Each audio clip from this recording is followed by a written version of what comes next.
A few days later, I receive a message from the Hungarian leader Silesia, who invites me to. They may well turn out to be our units trying to fight their way back. I therefore order all pilots to make sure before attacking, flying at low altitude, that the troops they are attacking are in fact Soviet. We had fully loaded our ammunition while flying back from Hungary, but there is still no sign of our refueling vehicles. I glance at the fuel gauge. We only have fuel left for one short sortie. 20 minutes after landing at Defying, we are off on our first combat sortie in the area. Czestochowa shows up in the distance. I survey the roads heading east, on which, judging by reports, Russian tanks are moving. We are flying at low altitude over the city. But what's going on up there? There's a tank moving down the main street, followed by a second and a third. They look like T-34s, but they can't be. They're probably tanks from the 16th and 17th Armoured Divisions. I make another circle. There is no mistake. It is without a doubt a T-34 with infantry seated on top of the armour. Ivans, these can't be the captured tanks we sometimes use, because in that case their crews would fire rocket launchers into the air or stretch swastika flags on their hulls. My last doubts dissipate when I see the infantry opening fire on us. I give the order to attack. We shouldn't drop bombs on the city. There's always the chance that there will be civilians below who are taken by surprise and unable to evacuate the city. High-voltage transmission wires, tall houses with antennas, and other obstacles make it extremely difficult for anti-tank planes to attack from low altitude. Some of the T-34s are circling the city blocks, so it's easy to lose sight of them while diving. I shoot 3 tanks in the center of the city. These tanks had to come from somewhere. We fly east, along the railroad and highway.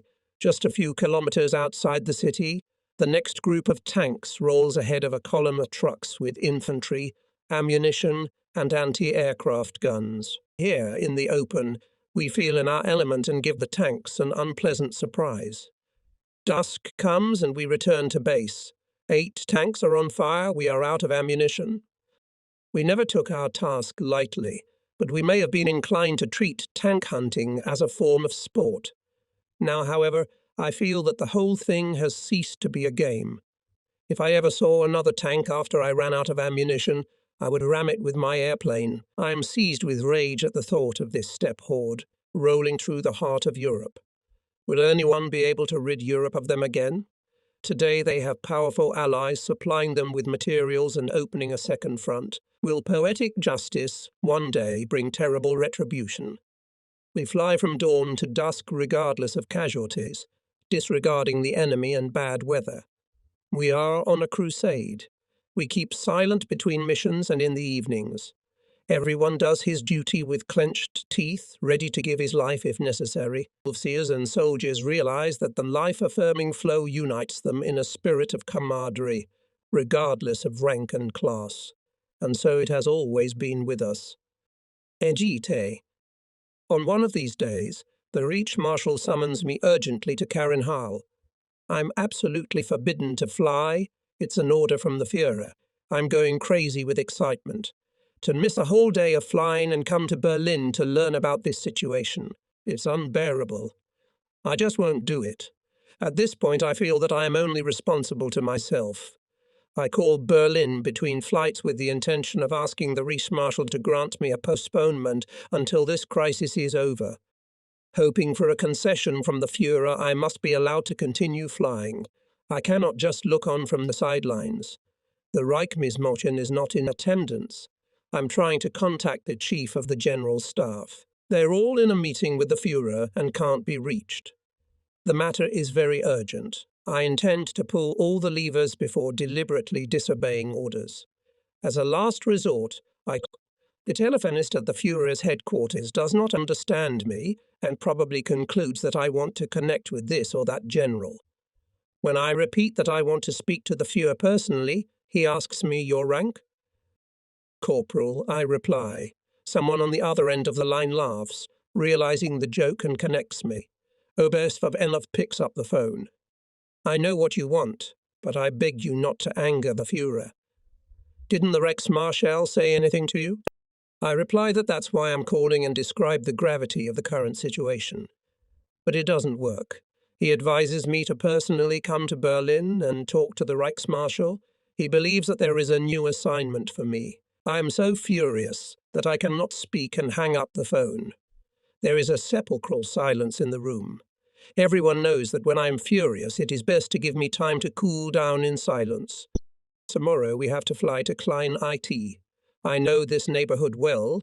Our tank acquaintance Count Strakewitz lies nearby. The best way to forget about my frustrations is to fly to Berlin and see the Reichsmarshal. He receives me at the Karinhalle. I am struck by his irritability and lack of good-heartedness. We talk during a short walk through the woods. He immediately opens fire with guns of the largest caliber. I spoke to the Führer about you last week, and this is what he sees. When Rudel was here, I didn't have the heart to tell him that he should stop flying. I just couldn't tell him that. But then, what are you? The Commander-in-Chief of the Luftwaffe to do? I can't. I am glad to see Rudel, but I do not want to meet with him again until he gives in to my wishes. I'm quoting the Führer's words, and I'm telling you so directly. I also do not wish to discuss the matter any further. I know ahead of time all your arguments and objections. This is a stunning blow. I return to Klein Eike. During the flight, my mind is preoccupied with the events of the last few hours. I know now that I must ignore the order. I feel that it is my duty to Germany, to my country, to throw all my experience and my personal efforts on the scale. Otherwise, I will appear to myself as a traitor. I must continue to fly no matter what the consequences. In my absence, the regiment makes a combat sortie. Lieutenant Weisbach, who did not participate in the flights because I needed an operational officer, goes on a tank hunt with Lieutenant Wig, a first-class marksman and Knight's Cross recipient. They do not return from the battle. For us it is an irreparable loss of two invaluable battle comrades. These days we have to give everything we have. We can't spare ourselves. These operations keep me more stressed than ever, because I remember all the time that I did not fulfill the orders of the Supreme Commander-in-Chief. If anything happens to me, I will be denied military honors and disgraced. The thought worries me, but I can't do anything about it.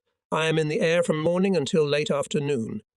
All my officers know that if anyone asks me, I'm not on a combat sortie, but just stepped off somewhere. Individual accounts of tanks destroyed must always be listed in the daily reports sent to Luftwaffe headquarters each evening with the name of the pilot.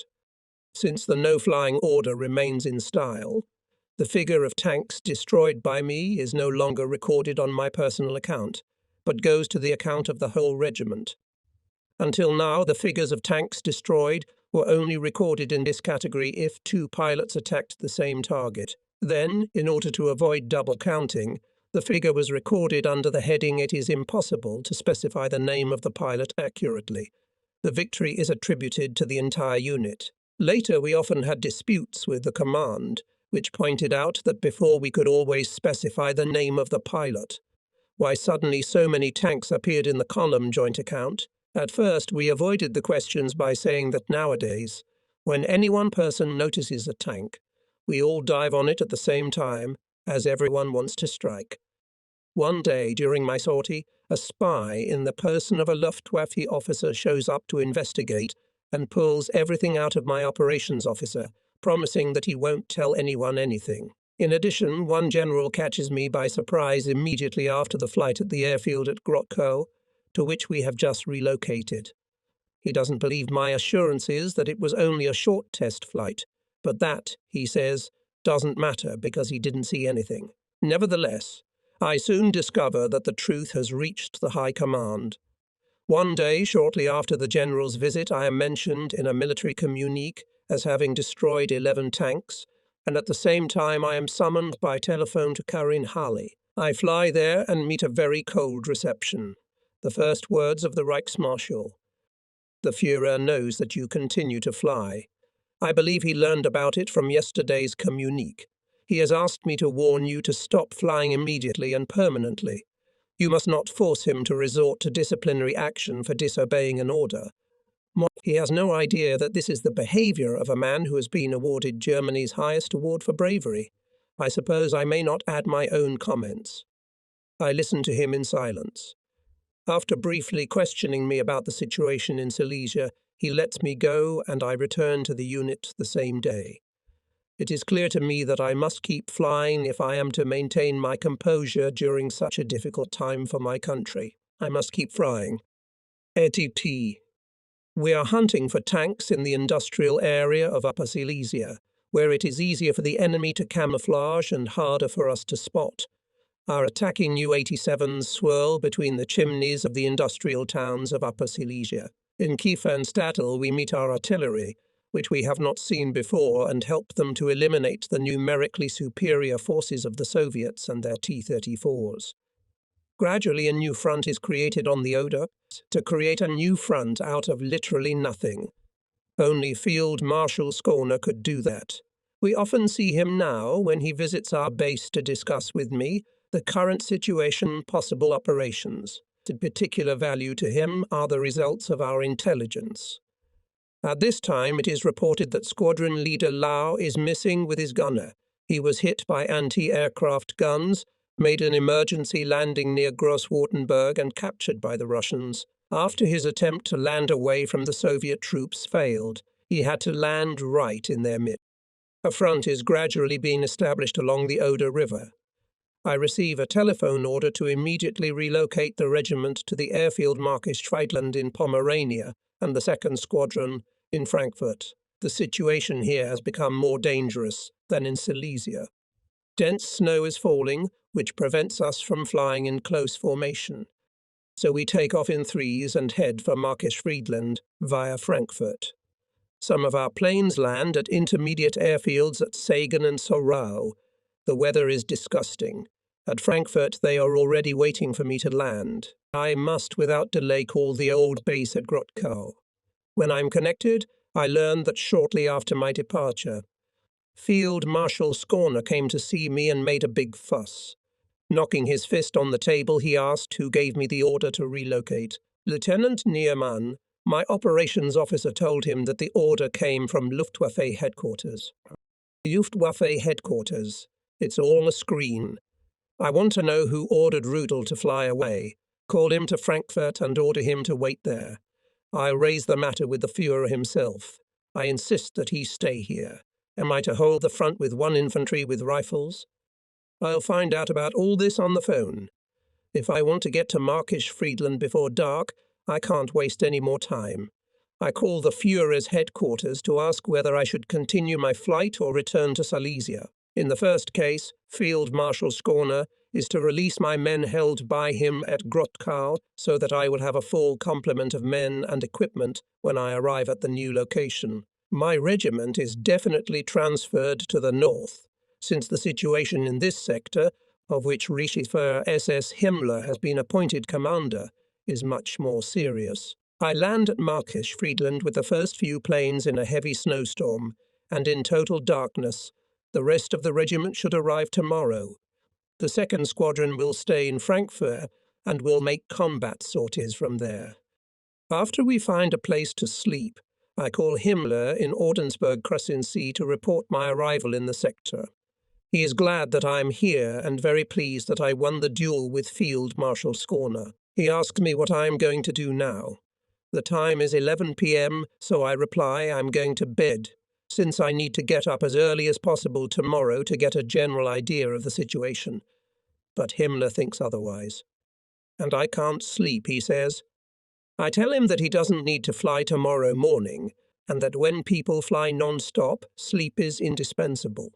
After much idle chatter, he informs me that he is sending a car to pick me up to see me as soon as possible. Since I'm low on fuel and ammunition anyway, the information about the new sector that his commander can give me may at least alleviate me of some organizational problems. On the way to Oldenburg, we get stuck in snowdrifts. By the time I get there, it's 2 in the morning. The first person I see is his chief of staff, with whom we have a long discussion about the situation and general matters. I am particularly curious to hear from him how Hitler is embarking on his new task. Seeing that he lacks the necessary training and experience, his chief of staff is an army officer and not a member of the SS. He tells me that it is a great pleasure to work with Himmler because he is not at all a self-righteous man and is not looking for an opportunity to show his power. He does not think he knows better than the experts of his staff, readily agrees with their suggestions, and then uses all his authority to translate the solution into reality. And that's why everything goes smoothly. Only one thing will strike you. You will always have the feeling that Himmler never says what he really thinks. A few minutes later, I discuss the situation and my task with Himmler. I immediately notice his concern. The Soviets have almost bypassed Schneidermühl and are tearing into eastern Pomerania towards the Oder, partly along the Niersee Valley and also north and south of it. There are very few units in this neighborhood that could be called combat-ready. A battle group is being formed in the vicinity of Markisch-Friedland to hold back the enemy forces that have broken through and to prevent their impending movement toward the Oder. No one can yet predict the extent to which our troops in the neighborhood of Posen-Grodens will be able to fight their way back. In any case, they will not be able to recover quickly. Intelligence leaves much to be desired, and it is therefore impossible to get a complete picture of their position. This, therefore, will be one of our first tasks, besides attacking the enemy at all known points he has already reached, especially his mechanized and armored forces. I find out the needs for bombs, fuel and ammunition. If they are not satisfied in a few days, I will not be able to carry out combat missions. Himmler promises me, in his own interest, that my requests will be met first. I explain to him what possibilities I see in the use of my compound, basing my viewpoint on the picture he has painted for me. I leave Ordensburg at 4:30 a.m., knowing that in 2 hours I will be flying over the sector. The Stukas fly all day long without interruption. Our airplanes are decorated with the emblem of the German Order of Chivalry, because now, as 6 centuries ago, we are involved in a battle with the East. Very cold weather is setting in. The snow cover on the airfield reaches a height of 5 centimeters. When we take off, this snow dust clogs the gun mechanisms on our anti-tank planes and freezes as soon as we are in the air. After 1 or 2 shells are fired, the guns jam. I can't stand it. Here below me, Russian armored columns are advancing on Germany, and when we go into attack, at times overcoming very strong air defenses, what happens? The guns are silent. Some pilots are already thinking of crashing into the tanks out of sheer desperation. We go in again and again, but it's hopeless. It happens to us at Charnikow, at Felena, in many other places. The T-34s are tearing westward. Sometimes it only takes 1 shot to blow up a tank, but often it is not enough. The most valuable days are lost before I finally get enough men to continually clear the runway of snow. The sheer number of tanks makes the hair on my head move.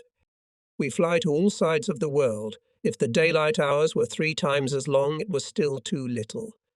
Interaction with our fighter squadron is above reproach. They respond to every reconnaissance report we make. Enemy forward units at so-and-so or so-and-so point. In the joint operation east of Krone, and in the woods south of Schlop, we were able to inflict substantial losses on the Soviets. When tanks find themselves in a village, they usually drive right into the houses and try to take cover there. After that, they can only be spotted by a long pole sticking out of the middle of the house, which is nothing more than a tank cannon. A breach forms in the wall of the house, and since it is unlikely that there are still Germans living in it, we come in from behind and shoot the engine. No other methods of attack work. The tanks catch fire and explode along with the ruins of the houses. If any of the crew remains alive, they sometimes try to drive the burning tank into a new shelter. But in this case, the outcome of the fight is already decided, because at that moment you can strike at any vulnerable part of the tank. I never drop bombs on villages, even if it is justified from a military point of view, because I shudder at the mere thought of hitting the German inhabitants, who are already defenseless against the terror of the Russians. It is a terrible thing to fly and fight over our own homes, especially when you see masses of men and military equipment rushing into your country like a flood.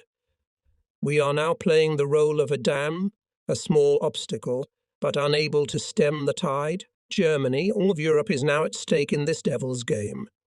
Priceless forces are bleeding. The last bastion of peace is crumbling under the onslaught of Red Asia. In the evening we are more exhausted by this thought than by the incessant flying during the day. The refusal to accept this doom and the certainty that it can't happen keeps us moving. I would hate to blame myself for not doing my best and preventing the frightening, threatening spectre of defeat. I know that every decent young German thinks as I do. South of our sector, the situation looks very grim. Frankfurt on Oder is under threat, so at night we receive orders to move into the Fürstenwalde area, which is closer to the critical sector.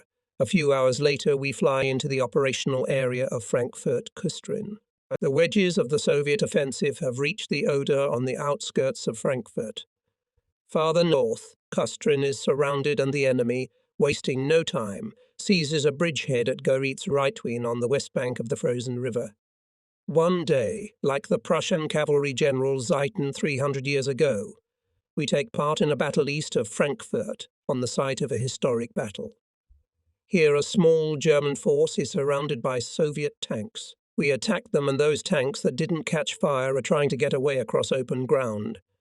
We go in to attack them again and again. Our comrades on the ground jump for joy, throw their rifles and helmets into the air and without caring about cover pursue the retreating Russians. Our fire puts every last tank out of action. A joyous mood reigns among all who witnessed our success. After all the tanks have been destroyed or captured, I prepare a container and write a congratulatory message to our comrades on behalf of the regiment and on my own behalf. I circle at a very low altitude and drop the container with the note and a bar of chocolate right at their feet. The sight of their happy, grateful faces strengthens us in anticipation of difficult operations and inspires us to renew our persistent efforts to ease the struggles of our comrades in arms. Unfortunately, the first days of February are very cold. The Oder has frozen over in many places so badly that the Russians can wade across the river. They often put planks on the ice and I see trucks driving over them. The ice does not seem to me strong enough to support the weight of the tanks. Since the front on the Oder is not yet established and there are many gaps in its line with no German soldiers to resist the advance, the Soviets managed to capture a few bridgeheads, such as at Reitwien. Our tank troops, which were brought into the battle too late, face here strong enemy defences on the west bank, backed up by heavy artillery. The river crossings have been protected by heavy anti-aircraft fire since day one. Ivan is well informed of our presence in this sector. Every day I am ordered to destroy the crossings to delay the offensive and buy time for our reinforcements and combat equipment to approach. I inform you that it is almost useless at the moment, because you can cross the Oder almost anywhere. The bombs break through the ice, leaving relatively small holes, and that's all we can accomplish. I attack only recognizable targets on both sides of the river or vehicles crossing it, but not so-called bridges, which strictly speaking do not exist at all. What looks like a bridge on an aerial photograph usually turns out to be infantry tracks and vehicle ruts and planks laid on ice. If we bombard these tracks, the Ivan just crosses over the ice away from them. This becomes clear to me on the first day because I have flown over them countless times, and besides, these crossings are nothing new to me. I know them from the Don, Donets, Dniester and other Russian rivers. Therefore, disregarding orders, I concentrate my attacks on the genuine targets on both sides of the rear. Tanks, vehicles and artillery. One day a general sent from Berlin shows up and tells me that new bridges always appear in photographs taken from reconnaissance planes. But he says, you have not reported that these bridges are not destroyed. You have to keep attacking them. By and large, I explain to him, they're not bridges at all, and as I see his face turn into a question mark, an idea occurs to me.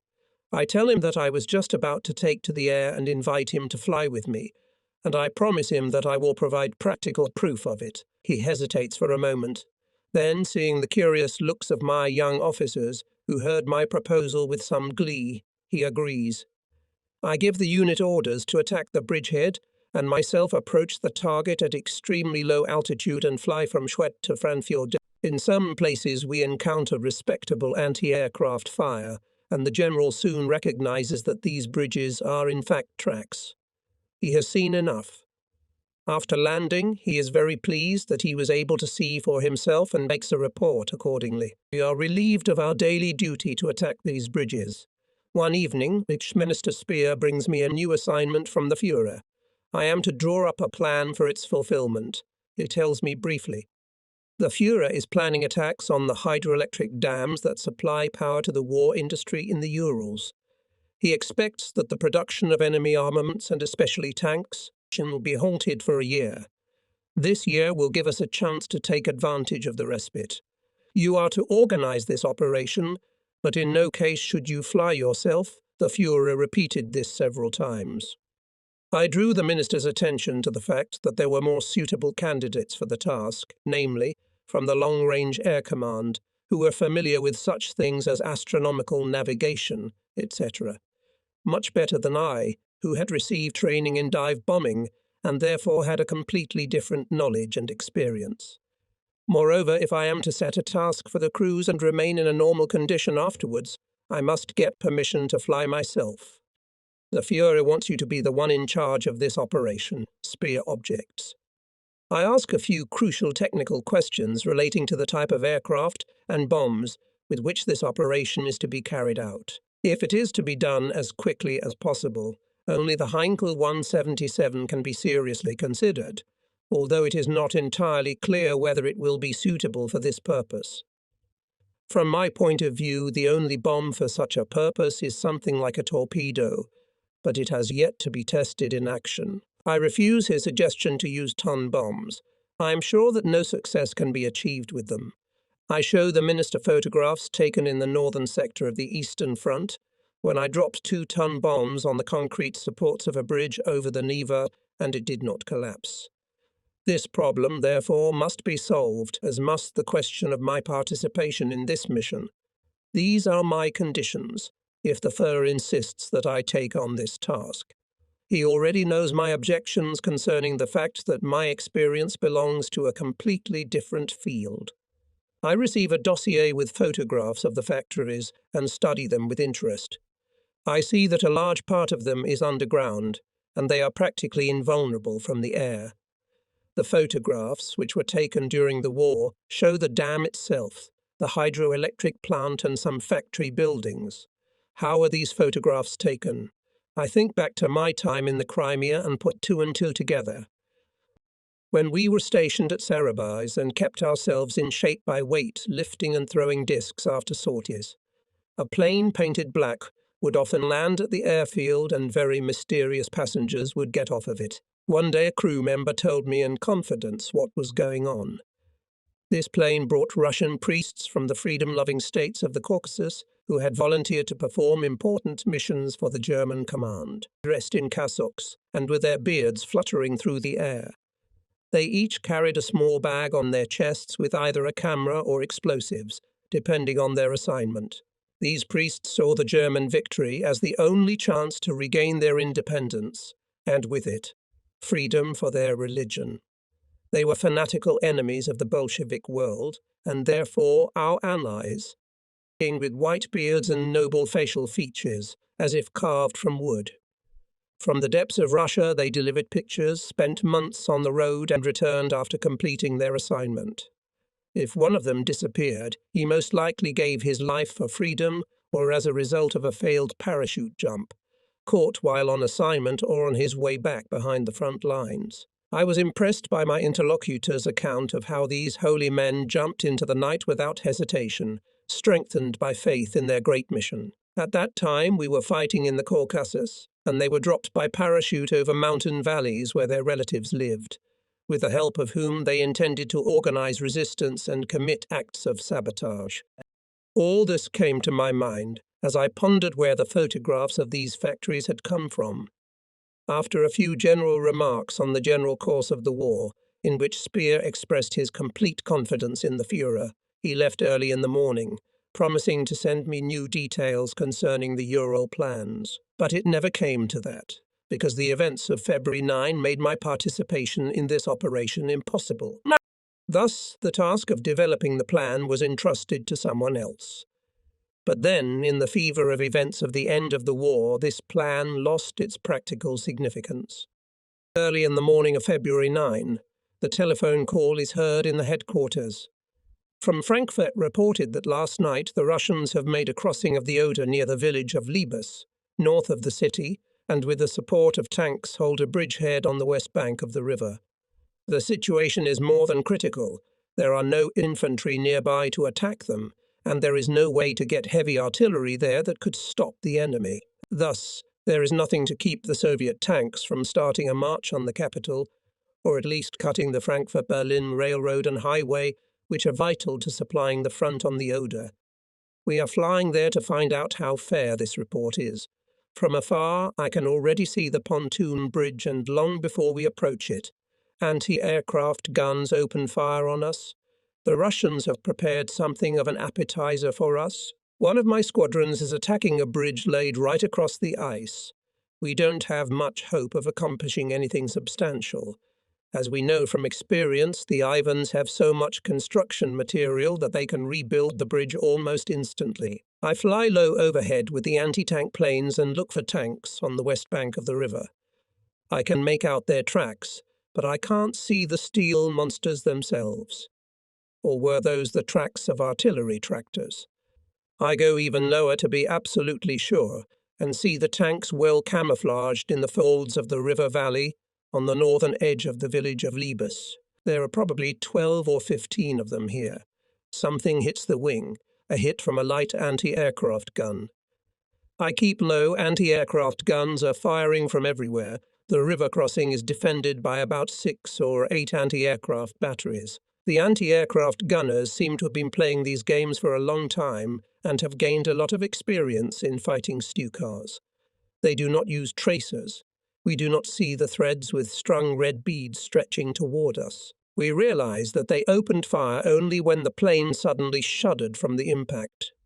As soon as we gain altitude, they immediately stop firing, and our bombers do not see who they are attacking. Only if you fly very low over the target, you can see flames bursting out of the gun barrel like torch fire. I'm wondering what to do. There is no way to approach the targets stealthily, as the flat river valley does not allow for such tactics. There are no tall buildings or trees. Sober reflection leads me to conclude that experience and tactical skills can help, even if all the basic rules that come from them are broken. The answer, a determined attack and hope for luck. If I'd always been this adventurous, I could have gone to my grave dozens of times already. But there are no our troops, and we are 80 kilometers from the capital of the Reich, at a dangerously short distance, if the enemy tanks are rushing to it. There is no more time for prolonged reflection. You'll have to rely on luck this time. I say to myself, go. I order the other pilots to maintain altitude. There are several newcomers among them, and so far they can't be expected to do much damage to the enemy in this defense. On the contrary, we are likely to suffer unnecessarily high casualties ourselves. When I get below, and as soon as flashes of anti-aircraft guns become visible, they should concentrate the fire of their guns on the anti-aircraft guns. There is always a chance that this will confuse the Ivans and affect their accuracy. There are a few tanks standing here. The rest are T-30T-4s. After 4 tanks catch fire and I run out of ammunition, we fly back. I talk about my observations and emphasize the fact that I attacked, only taking into account the proximity of Berlin, otherwise such an attack would be unjustified. Had we held the front further east, I would have waited for a more favorable situation, or at least for the moment when the tanks would come out of the zone of protection of their anti-aircraft installations concentrated around the bridge. After 2 sorties, I changed planes because mine had sustained damage from anti-aircraft fire. The 4th time I fly back, and they're already burning all 12 tanks. I'm flying on a glide over an IS tank, which is spewing smoke, but still does not catch fire. Every time before going into the attack, I rise to 800 meters, because anti-aircraft guns at this height is difficult to hit me. From there I dive steeply, desperately throwing the car from side to side. When I'm nowhere near the tank, I level the car at the moment of the shot, and then drift sideways over the tank itself, following the same evasive tactics, to the point where I can gain altitude again. out of range of the anti-aircraft guns. I would of course need to approach the target more slowly when my airplane has better control, but that would be suicidal. Only through extensive experience and somnambulistic self-confidence am I able to level the machine for a split second and hit the tank at its most vulnerable points. Of course, such attacks could never be carried out by my colleagues for the simple reason that they do not have enough experience. The blood pulses furiously in my head. I know I'm playing cat and mouse with fate, but this must be set on fire.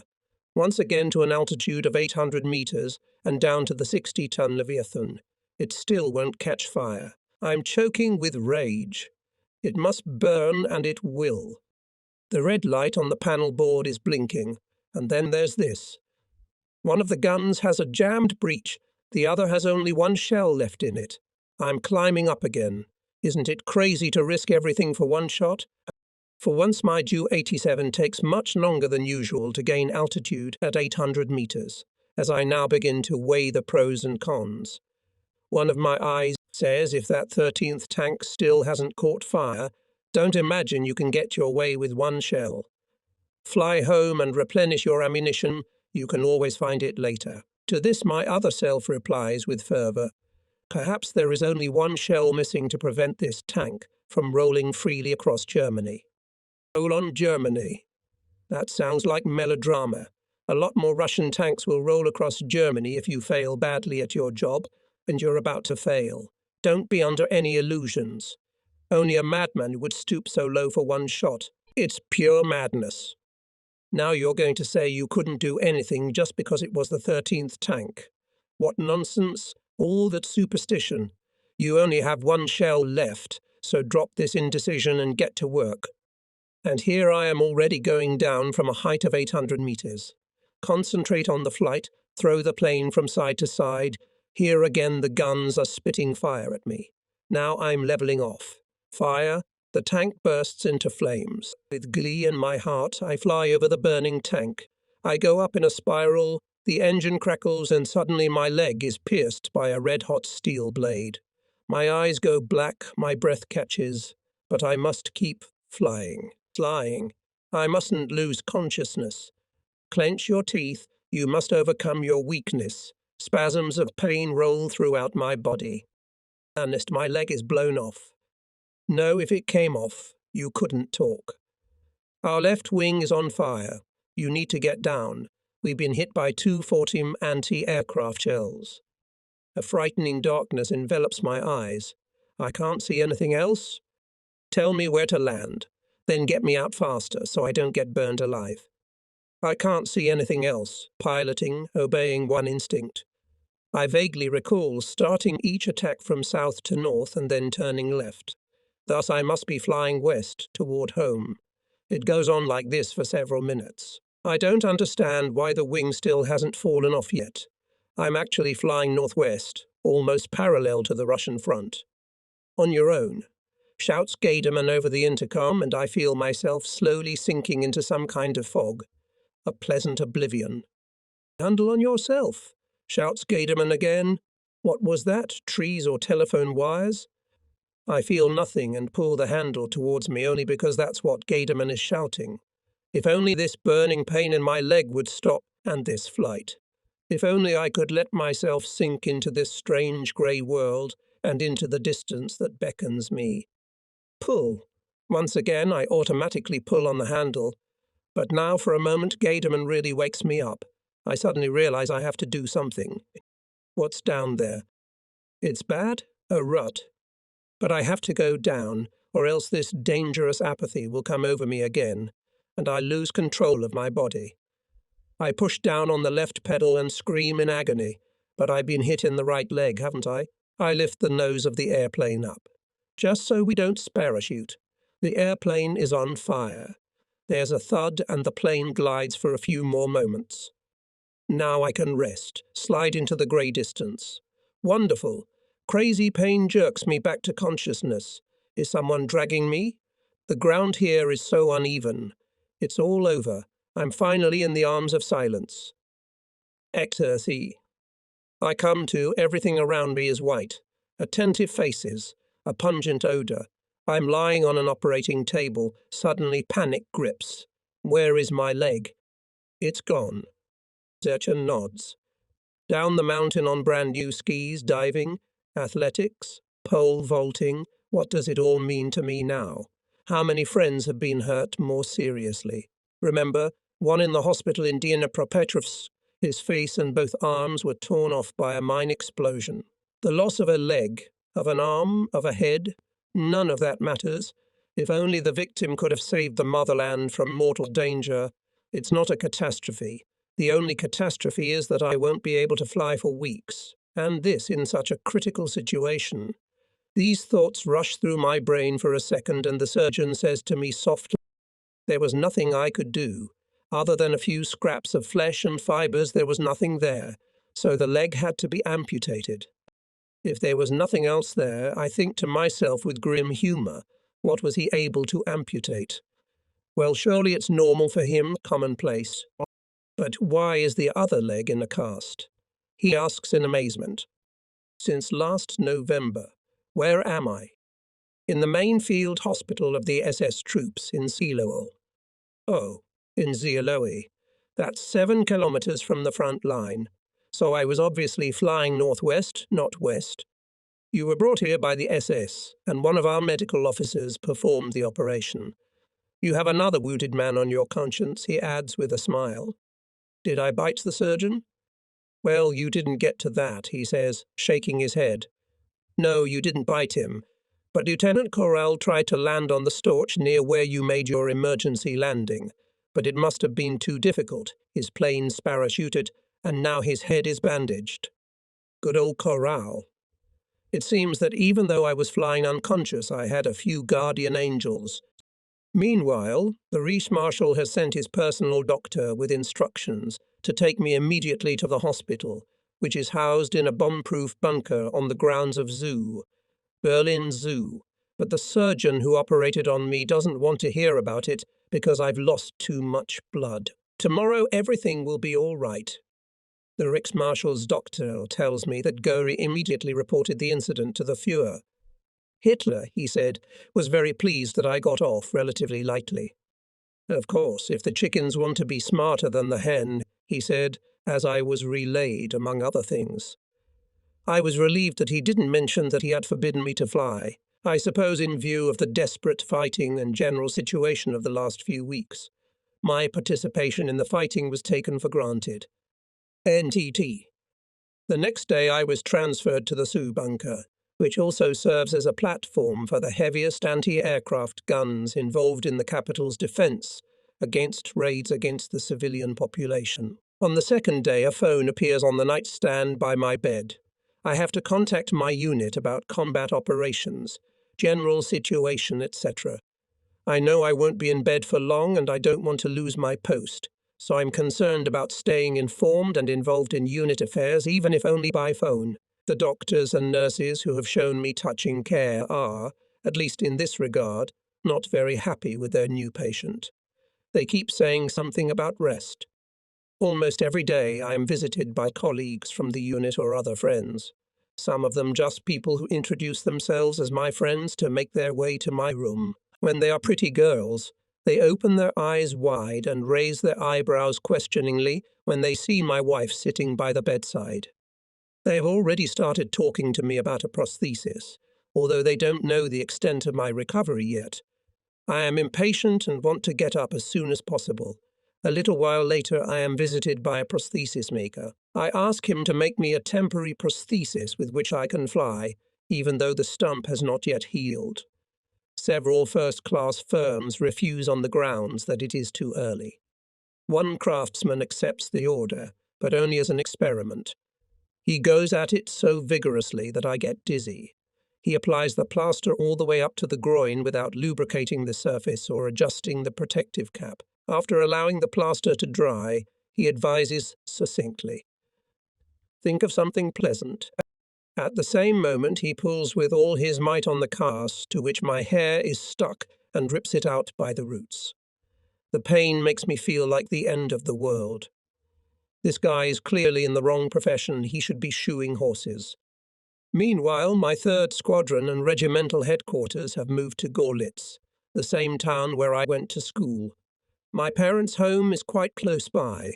Right now, the Russians are pushing their way into the village, Soviet tanks rolling over the places where my childhood passed. I could go crazy just thinking about it.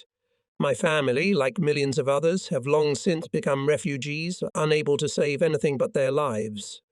I lie there, doomed to inaction. What have I done to deserve this? I don't have to think about it. Flowers and all sorts of gifts that are brought to my room every day are proof of the love of the people for their soldiers. In addition to the Reichsmarschall, I am visited twice by the Minister of Propaganda Goebbels, with whom I was not previously acquainted. He is interested in my opinion on the strategic situation in the east. The front on the Oder, I tell him, our last chance to delay the Soviets together with it will fall under capital. But he compares Berlin to Leningrad. He points out that this city has not fallen because all its inhabitants have turned every house into a fortress, and what the people of Leningrad were able to do, the people of Berlin will be able to do as well. His idea is to achieve the highest degree of organization in the defense of every home by installing radio transmitters in every building. He is convinced that his Berliners would prefer death to the prospect of falling victim to the Red Hordes. Just how serious he was would later prove his own end.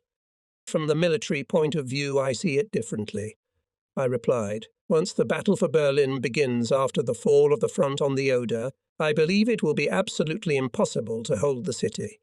I would like to remind you that it is impossible to compare the two cities. Leningrad had the advantage of being protected on the west by the Gulf of Finland and on the east by Lake Ladoga.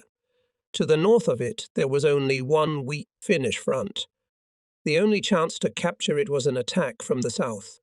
But from this side, Leningrad was strongly fortified, and its defenders were able to take advantage of an excellent system of pre-prepared positions.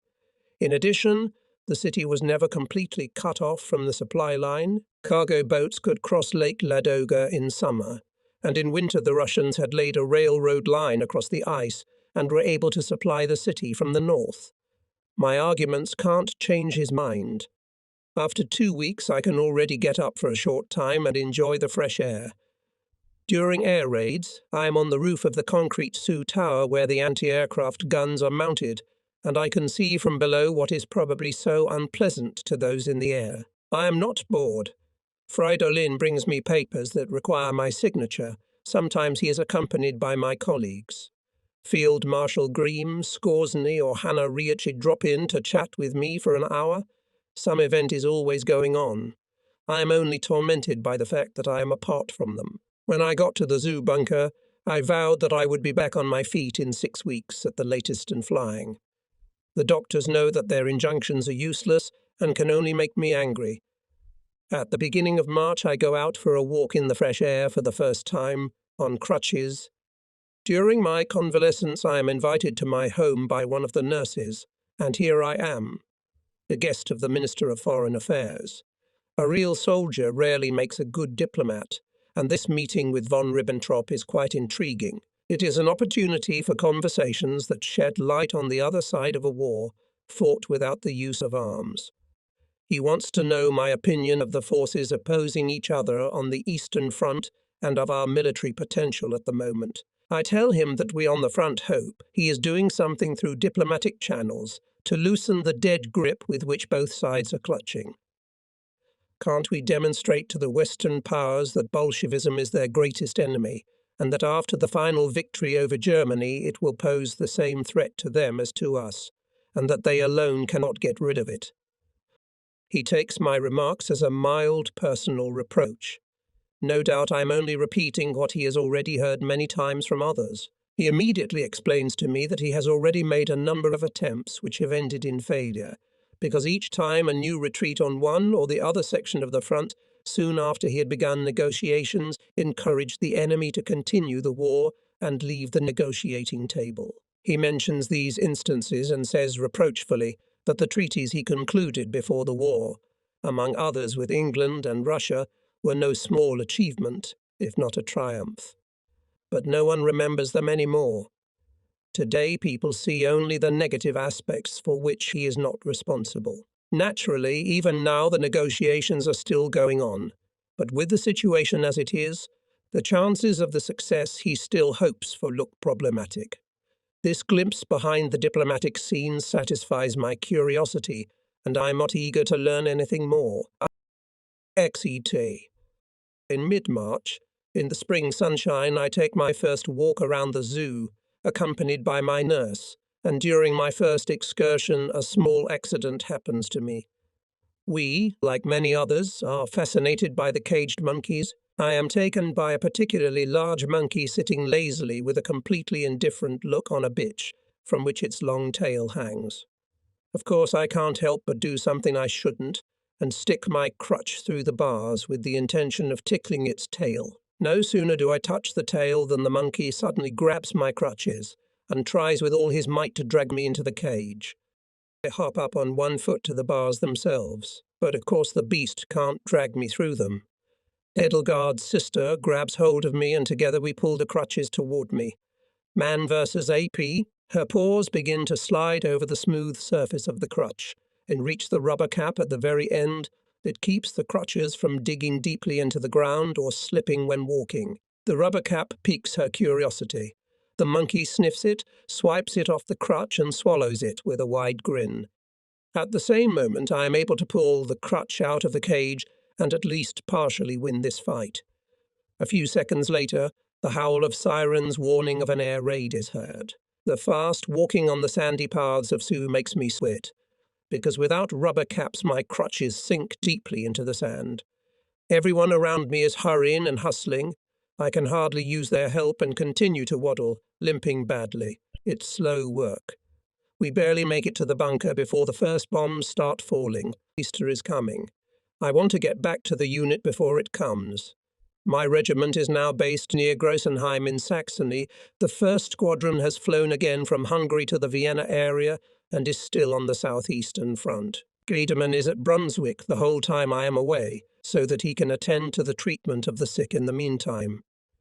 I call him to tell him that I have ordered a U-87 to pick me up at Tempelhof at the end of the week and intend to return to the unit. Since Gademan had spoken to my attending physician shortly before, he cannot fully believe this. Besides, he's sick himself. I will not meet him again during the war on those last operations which are now about to begin. The place of my gunner is taken by Lieutenant Nierman, who has no lack of combat experience and who wears the Knight's Cross. Obeying orders to report to the Fuhrer before leaving, I bid him farewell in the bunker. He speaks again and again of being pleased with my relatively smooth recovery. He doesn't forbid me to fly, probably because the thought of me flying more combat missions just doesn't cross his mind. So here I am, sitting in my airplane again, flying to my battle buddies for the first time in 6 weeks. It's Easter Eve and I'm happy. Shortly before takeoff, Fridolin calls and asks me to fly directly to the Sudetese. He is going to move the unit to Kummer am See near Nimes. At first I feel very strange in the airplane, but soon I am back in my element. The controls are difficult because I can only use one pedal. I can't push the right pedal because my prosthesis isn't ready yet, so I use my left foot to lift up the left pedal. This movement lowers the right pedal and I get the desired result.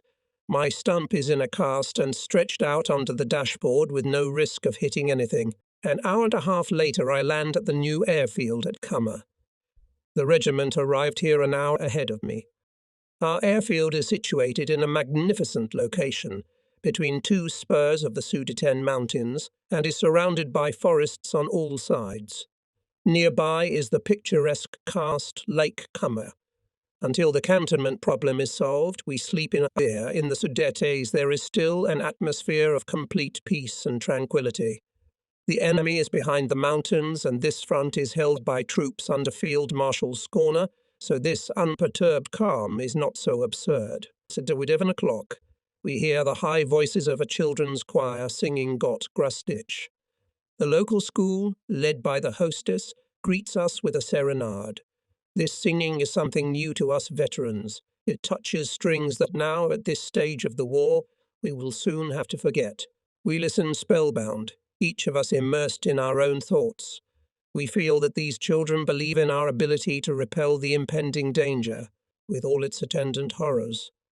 At the end of their song, I thank them for the charming encounter and invite them to visit our airfield in the morning to see our birds. They show up the next day, and I begin the procedure by taking off in my anti-tank plane and firing at a 1/3 square meter target. The kids stand in a semicircle and can imagine attacking an enemy tank. It's a good warm-up for me to try to hit with one foot. On the opposite slope of the Silesia Mountains is still closed by fog, and since we can't make a combat sortie, I have some free time, so I take a Focke-Wulf 190 D9 into the air and demonstrate aerial acrobatics at high and low altitude. This genius, Hauptmann Katchner, my engineering officer, has already redesigned the foot brakes, which are indispensable for this fast airplane, so that they can be operated by hand. The moment I go to land, everyone is gesticulating furiously and pointing skyward. I look back, and through gaps in the tattered clouds I see American Mustangs and Thunderbolts circling overhead. They are flying at an altitude of 1.5 to 2 kilometers above a layer of fog. They didn't see me, or I wouldn't have been able to land safely. The Thunderbolts are carrying bombs and appear to be busy searching for a target, most likely our airfield. Quickly, to the extent that word applies to a one-legged man in a cast, I jump to where the others are standing. They all need to take shelter somewhere immediately.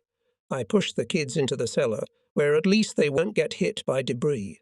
Since the house we're using as headquarters is the only one on the airfield, it's sure to be a target for those guys circling up there. I go in last to quiet the kids, and that's when the first bombs fall, one close to the building, the explosion ripping out the window frames and blowing the roof off.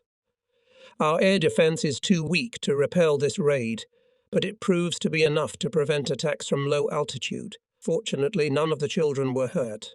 I am very saddened that their innocent romantic thoughts of aviation have collided so cruelly with grim reality. Soon they calm down, the teacher lines up a small troop and races it towards the village. Neiman is pleased and beaming with happiness, because he was able to capture the entire attack on film. During this whole performance he stood in the gap, filming the falling bombs from the moment they separate from the planes to the explosions and the fountains of earth they raise into the air. Fresh weather reports from the Röhrlitzbützen area also predict a gradual improvement in the weather, so we're taking off. The Soviets have already bypassed Görlitz and are tearing for Bautzen, which is surrounded with the garrison, in hopes of reaching Dresden against these shock wedges, trying to cause the collapse of the front held by Field Marshal Schorner's troops. Constant counterattacks are launched. With our support, Bautzen is unblocked, and we manage to destroy a large number of vehicles and tanks. These sorties exhaust me. I have lost a lot of blood, and apparently my inexhaustible endurance also has its limits. Our successes are shared by ground troops and fighters placed under my command and stationed at our airfield. At the beginning of April, I am summoned to the Reich Chancellery. The Führer tells me that I must take command of all jet aircraft, and with their help to clear the airspace over the new army of General Wenck, which is now being formed in the Hamburg area. The first objective of this army will be to strike southward toward Graz, in order to cut the supply lines of the Allied armies to the east. The success of this operation depends on the preliminary clearing of airspace over our own supply lines, otherwise the offensive is doomed to failure. The Führer is convinced of this, and General Wenck, appointed to command this operation, agrees with him. I asked the Führer to relieve me of this task, because I believe that at this moment I am indispensable in the sector of Field Marshal Schorner. His army is involved in the heaviest defensive battle.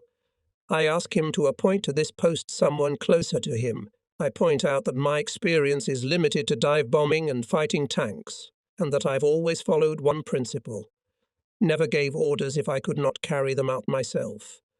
With jets I cannot do this, and consequently would feel awkward with group commanders and crews. I must always be able to show the way to my subordinates. But you don't have to fly yourself at all, only do the organizing. If anyone questions your bravery because you are on the ground, tell me and I will order that person hanged. Yes, a drastic measure, I think, but perhaps he only wants to dispel my doubts. We have an abundance of men with experience, but experience alone is not enough. I must entrust this to someone who can organize and carry out this operation in the most vigorous manner. The final decision is never reached that day. I fly back, but a few days later, the Reichsmarschall again summons me to his office. He gives me the order to fulfill this task. Meanwhile, the situation at the front has deteriorated to such an extent that Germany is threatened with a division into two parts, and carrying out the entire operation would hardly be possible. For this reason, and for other reasons already mentioned, I refuse, as the Reichsmarschall gives me to understand. This does not surprise him, since my firm decision not to take command of the Bomber Air Force. He knows exactly my attitude. Nevertheless, the main motive for my refusal is that I cannot accept responsibility for something of which I am not convinced of the feasibility. I soon become convinced of the gloomy colours in which the Reichsmarschall sees the situation. As we discuss the situation at the front, leaning over a table with maps spread out, he mutters to himself, "I'm wondering when we'll have to set fire to this barn," referring to Karin Harley. He advises me to go to the Führer's headquarters and inform him personally of my refusal. Nevertheless, as I have received no orders so far, I fly immediately to my unit, where I am eagerly awaited. But this is not yet my last flight to Berlin. On April 19, a radiogram arrives. I am again summoned to the Reich Chancellery. To get to Berlin from Bohemia in an airplane without an escort is no longer so easy. In many places, the Russian and American fronts came very close to each other. There are many airplanes in the air, but there are no German airplanes among them. I arrive at the Reich Chancellery and am invited to go to the reception room of the Führer's bunker. There is an atmosphere of calm and confidence. Present are mostly army officers who are involved in current or planned combat operations. Outside, one can hear the heavy thumping of ton bombs being dropped by mosquitoes in the center of the city. The Commander-in-Chief enters at almost 11 p.m. I had anticipated the subject of the conversation, this being the assignment discussed earlier. The Führer's hallmark is to go around and never speak directly about the matter. And this evening he begins with a half-hour lecture explaining the decisive importance of the development of technology in which we have always led the world, an advantage which we must now utilize to the utmost and thus turn the tide and achieve victory. He tells me that the whole world is afraid of German science and technology and shows me some intelligence reports describing the steps taken by the Allies to steal our technical achievements and our scientists. Listening to him, I am amazed every time by his memory for numbers and his specialized knowledge of technical things. At the same time, I have flown over 6,000 hours, and with my extensive practical experience, I know almost everything about the various types of airplanes he talks about, but there is nothing about which he cannot disseminate with inimitable simplicity, and about which he has not made pertinent suggestions for modification. During the last 3 or 4 months, his physical condition has deteriorated. His eyes gleam brightly. Eberst von Below tells me that Hitler has had virtually no sleep in the last 8 weeks, one meeting succeeded by another. His hand is shaking. He's had it since the attempt on his life, July 20. During the long discussion that evening, I notice, in addition to his tendency to repeat the same thing, which he has never done before, although his words are clearly thought out and full of determination. When the long preamble is over, the Führer comes to the main subject of which I have so often heard. He enumerates the reasons I was informed of a few days ago and concludes, "I wish that this difficult task would have been undertaken by you, the only man who carries Germany's highest award for bravery." I refuse, giving the same or similar arguments as last time, especially emphasizing the fact that the situation on the front has become even worse, and that it is only a matter of time before the eastern and western fronts meet in the center of the Reich, and after that the two halves will have to operate separately. Only the northern cauldron can be considered in terms of the fulfillment of this plan, and it is here that all our jets will have to be concentrated. It turns out that the number of airworthy jets and bombers and fighters together, according to data to date, is 180 machines. At the front, we have long felt that the enemy has a numerical advantage of at least 20 to 1, taking into account that jet aircraft need a particularly long runway. We can begin by considering only a limited number of airfields in the northern quadrant. I point out that once we assemble our aircraft at these bases, enemy bombers will bomb them day and night, and in purely technical terms their operational effectiveness will be reduced to zero in a matter of days, in which case it will not be possible to control the airspace over Wenk's army, and disaster will be inevitable because the army will lose strategic mobility. I know from personal conversation with General Wenk that his army considers my guarantee of free airspace a reliable factor and takes it into account in all its calculations. This time I accept his responsibility and stubbornly refuse. Once again, I'm convinced anyone whom Hitler considers to be selflessly serving the interests of the common cause has the right to freely express his point of view and can contribute to the Führer to reconsider his position. On the other hand, Hitler is losing confidence in those people who have continually disappointed and misled him. He does not agree with my theory of two cauldrons because he does not believe that it can predict how events will unfold further. He bases his opinion on the firm promise made to him by the sector commanders that they will not retreat from the positions they now hold along the Elbe, Oder, Nisi, and Sudden mountains. I make the remark that I trust the German soldier now showing particular bravery because he is fighting on German soil.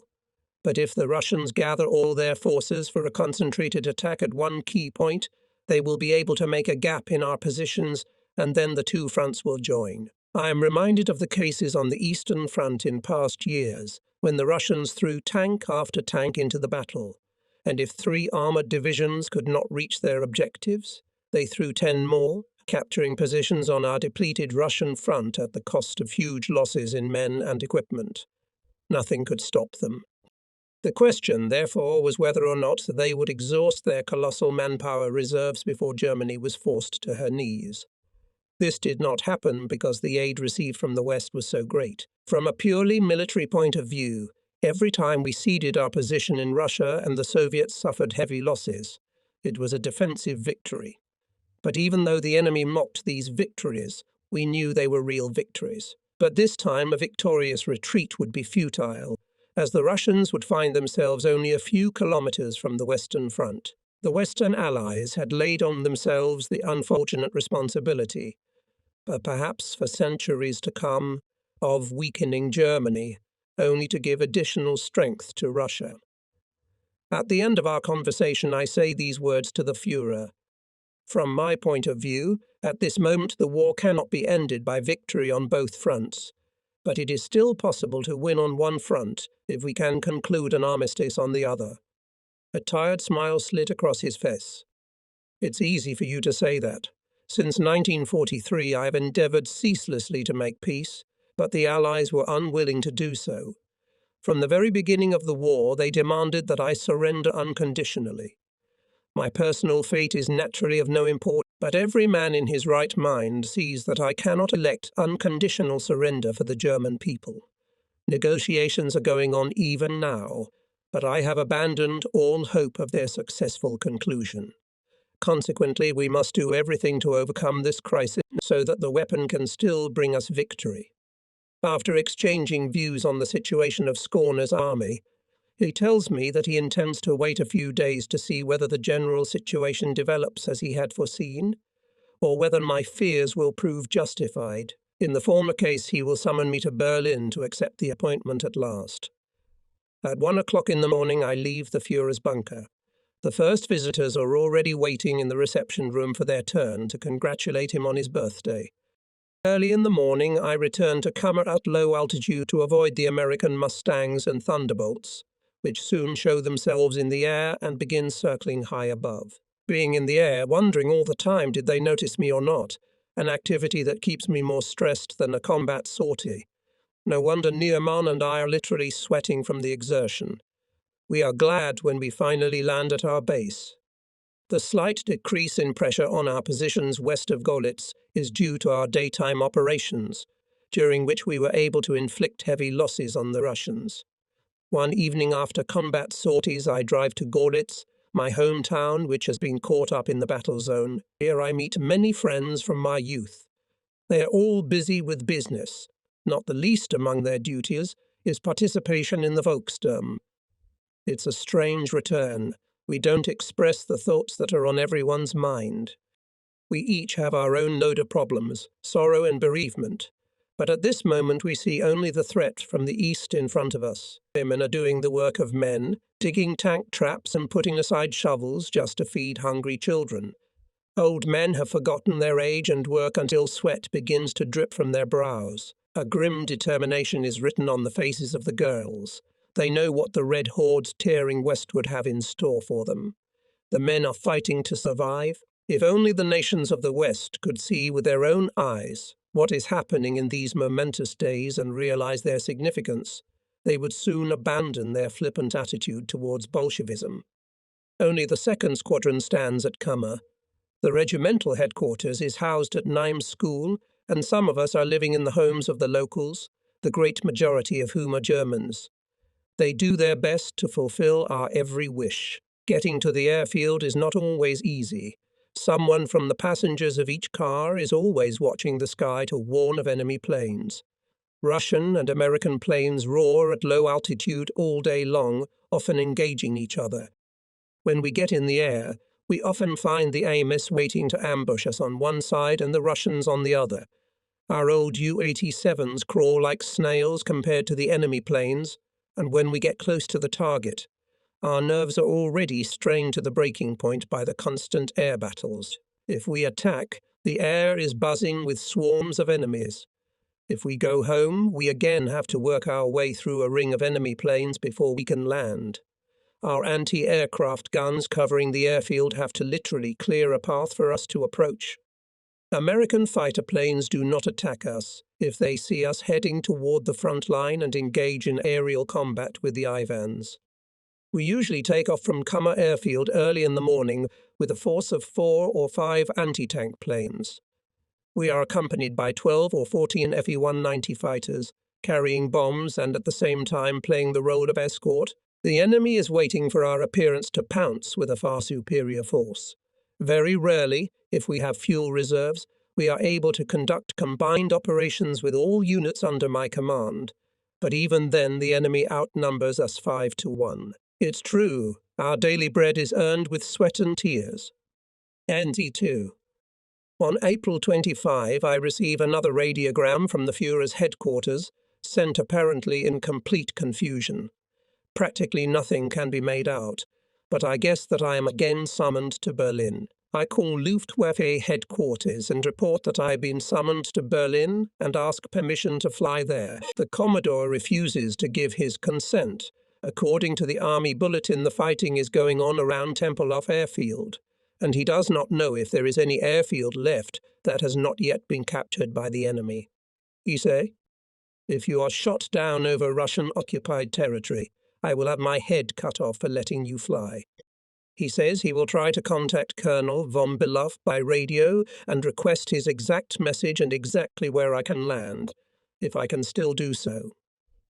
For several days I hear nothing about the matter. Then at 11 p.m. on April 27, the Commodore calls me and tells me that he has finally succeeded in contacting Berlin and that I am to fly there immediately on a He-111 on the broad thoroughfare crossing Berlin, at the place where the Brandenburg Gate stands and the Victory Monument is located. I will be accompanied by Neerman. Taking off in a Heinkel 1L1 does not seem easy, because we have no lights along the perimeter, nor any lighting at all. Besides, the airfield is small in size and on one side it is approached by rather high hills. In order to take off at all, we have to drain the fuel from the tanks to reduce the weight of the airplane. Naturally, this reduces the time we can be in the air. We take off at 1 o'clock in the morning. It's pitch black. We fly over the Sudeten Mountains in a northwesterly direction, into the area of ongoing battles. The area below us is lit up with fires, villages and towns are burning, the whole of Germany is in flames. We realize that we cannot prevent this horror, but it is better not to think about it. On the outskirts of Berlin, Soviet searchlights and anti-aircraft guns are already aimed at us. It is almost impossible to orient ourselves as the city is shrouded in thick smoke. In some places the fire burns so fiercely that it is blinding, and it is impossible to see any landmarks on the ground. I just have to stare into the darkness for a while before I can see anything again. But even after that, I can't find the city thoroughfare I need. One conflagration after another, guns flashing, a nightmarish sight. My radio operator manages to contact the ground. We are ordered to wait. 15 minutes later, we receive a message from Colonel Belov that landing is impossible because the road is under heavy artillery fire and the Soviets have already captured Potsdamer Platz. My instructions are to fly to Rieschlin and from there call Berlin for further orders. My radio operator has the frequency of this radio station. We are in a hurry to call Rieschlin because our tanks are almost empty. Below us stretches an ocean of flames, which can only mean that the Russians have broken into the city, and on the other side, in the Neruppin area, and only a narrow corridor to the west is open for escape. To my request to turn on the lights, Rieschlin responds with a refusal. They are afraid that they will immediately incur a night attack of enemy planes. I read to them in plain text the instructions for our landing, adding a few not particularly polite remarks from myself. I like all this lessened less, because the fuel could run out at any moment. Suddenly the meager lights to our right come on and mark the outline of some airfield. We are landing. But where are we? It's Wittstock, 30 kilometers from Rieschlin. Wittstock listened to our conversation with Rieschlin and decided to turn on his lights. An hour later at 3 a.m., I arrive at Rieschlin, whose control room is equipped with radio communication. With its help, I manage to contact Berlin. Colonel von Belov tells me that it is no longer necessary for me to go to Berlin, since Field Marshal Ritter von Grimm has been assigned to the place intended for me, with whom it was possible to contact in time. Moreover, he says that it is no longer possible to land in Berlin. I reply, "In the morning I will land on a Stuka on this main line. I think it can still be done on a lighter airplane. Besides, it seems important to me to get the Führer out of this dangerous place so that he does not lose control of the whole situation." Von Belov asks me not to hang up while he makes inquiries. He returns to the phone and says the Führer has made his final decision. He has decided that Berlin must be held to the last and therefore cannot leave the capital, the situation in which looks critical. He is sure that if he leaves the city, the troops holding it will be convinced that he is abandoning Berlin to its fate and will conclude that any resistance is futile. Therefore, the Führer intends to remain in the city. You should not try to get into the city, but you should immediately return to Sudetenland to provide support for the army of Field Marshal Schorner, who is ordered to strike in the direction of Berlin. I ask von Belov what he thinks of the situation, because he tells me all this calmly and without emotion. Our situation does not seem too good, but an offensive by General Wenck or Schorner may yet save Berlin. I admire his equanimity.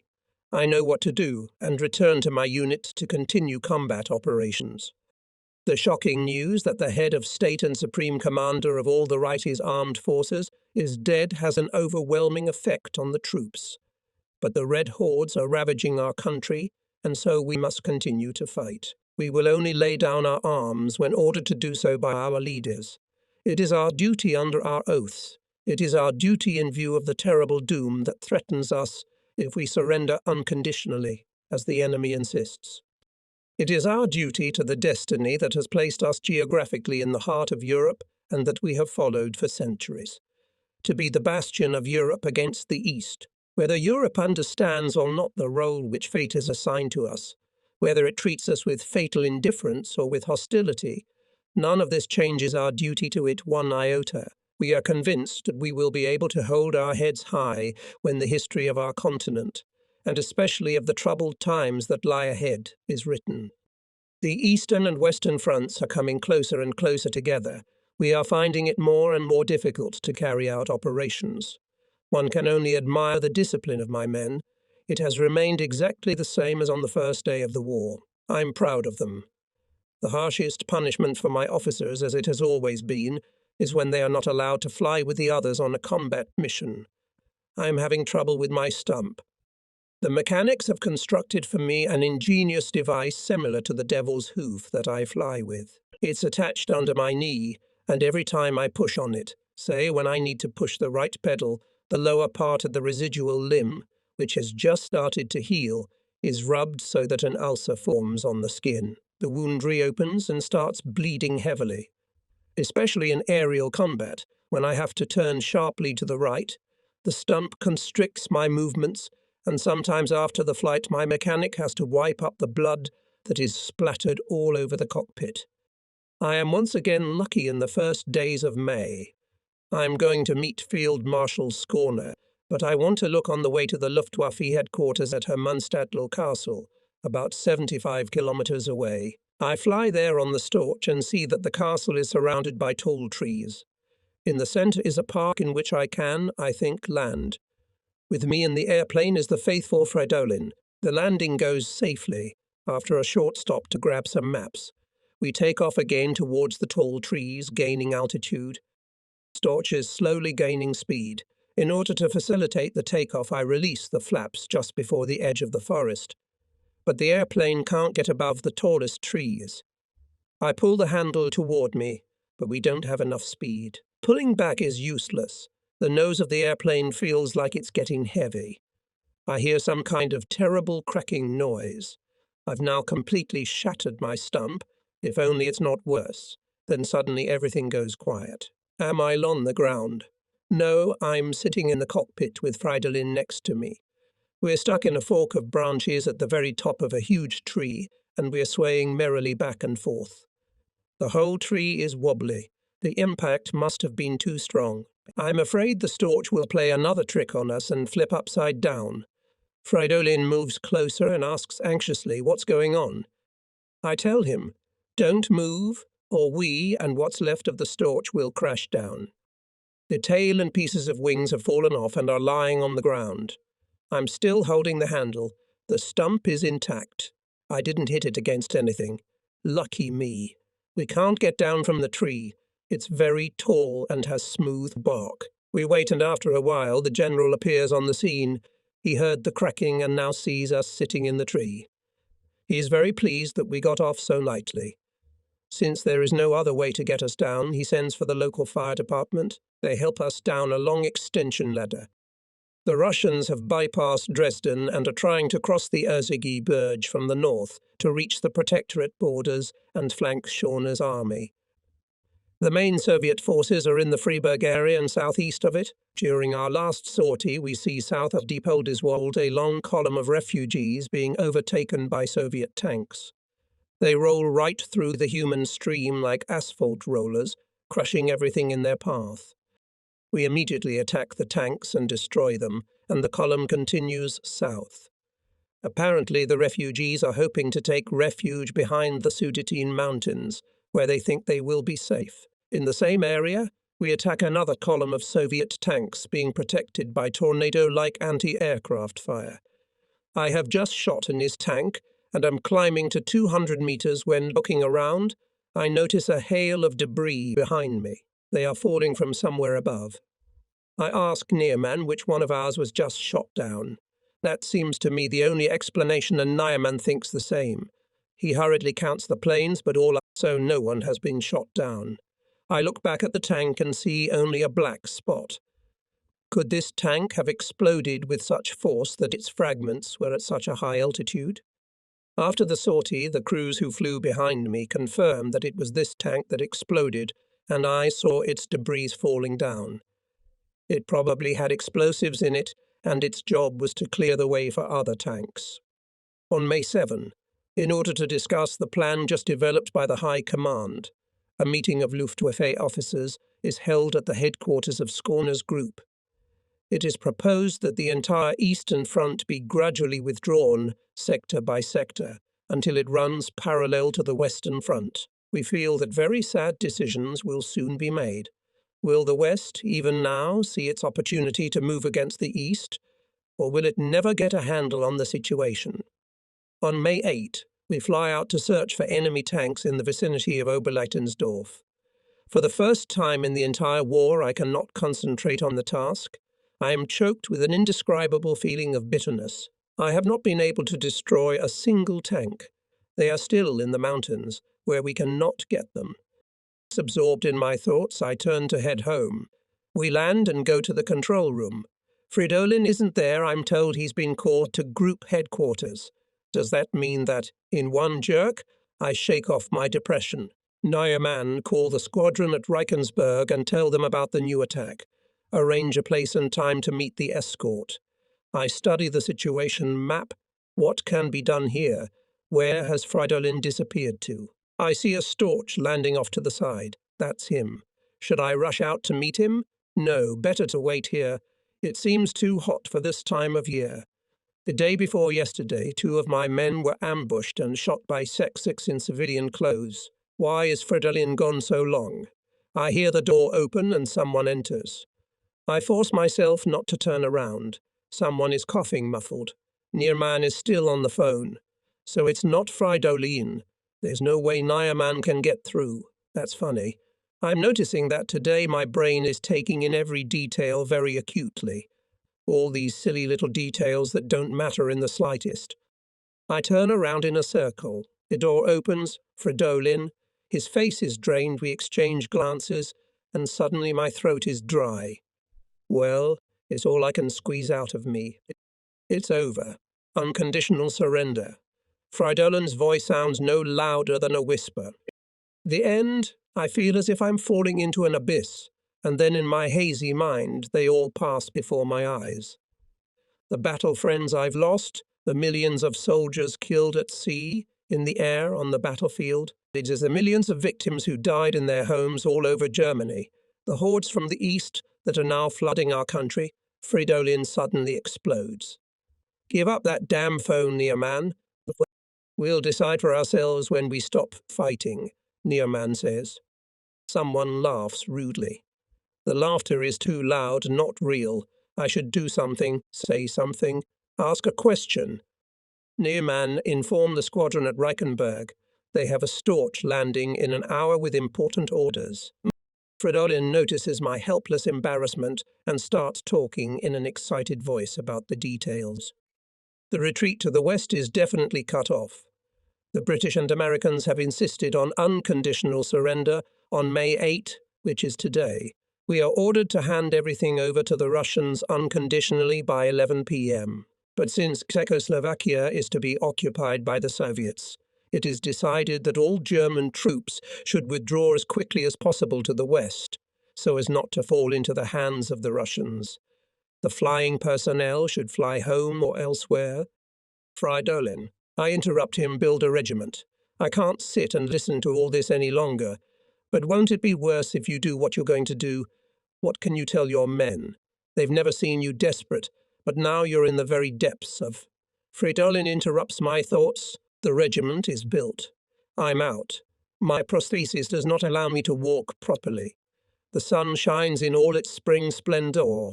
Here and there a light haze shimmers silvery in the distance. I stop in front of the formation.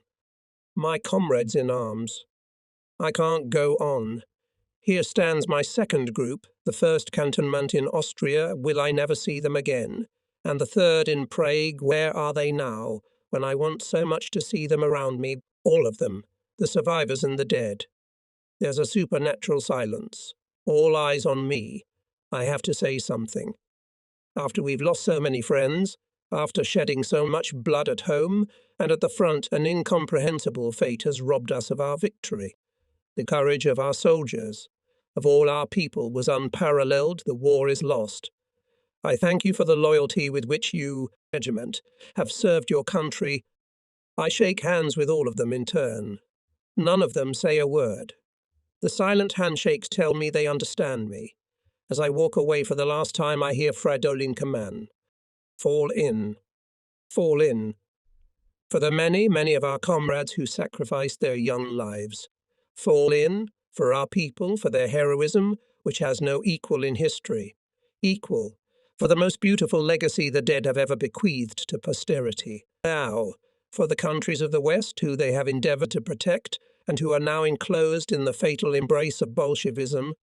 What are we to do now? Is the war over for Immelmann? Will we not give the German youth a reason to raise their heads proudly one day and make some final gesture?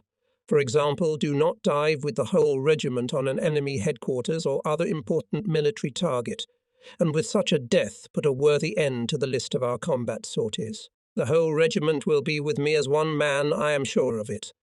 I put the question to the group. The answer is no. Perhaps that's right. Enough of the dead already. And maybe we'll have other missions. I decide to lead a convoy heading west. It will be a very long convoy because all the formations under my command, including the anti-aircraft gunners, must follow along with the ground personnel. Everything will be ready by 6 o'clock and then we will hit the road. The commander of the 2nd Squadron receives orders to take to the air and with all the planes to fly west.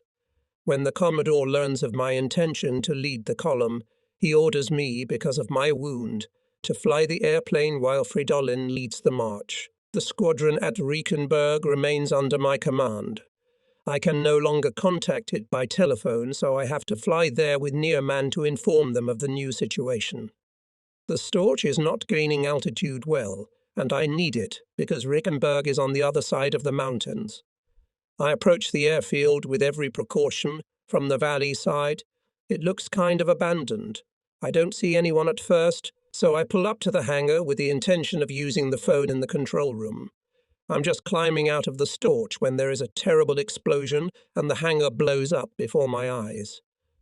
Instinctively, we fall to the ground and wait for a hail of rocks that blow several holes in the wing, but we are not hit. Next to the control room, a truckload of rockets catches fire and they fly into the air, sparkling all the colours of the rainbow. A symbol of disaster. My heart starts to bleed just thinking about it. No one here is expecting my news that it's over. In all likelihood, they got the news from somewhere else. We scramble into our mangled Storch and after an interminably long run-up, the plane climbs exhaustedly into the air. We fly back to Kammer, following along the same valley. Everyone is busy gathering.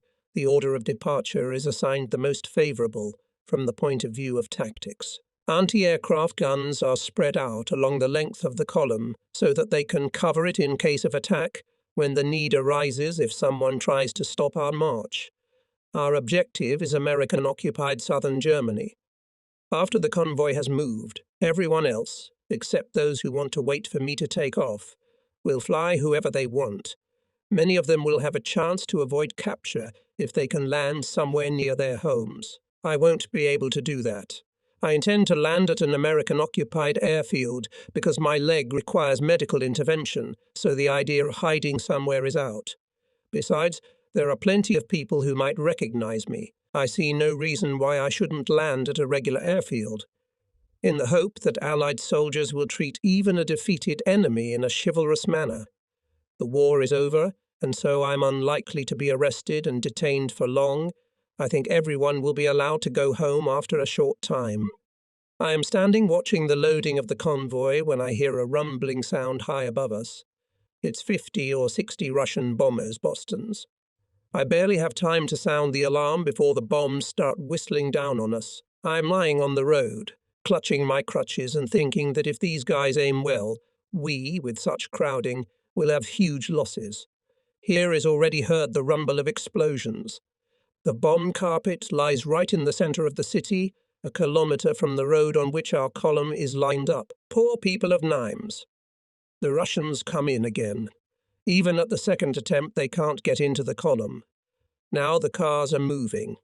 I look one last time at my unit, which for 7 years was my world and all that mattered to me.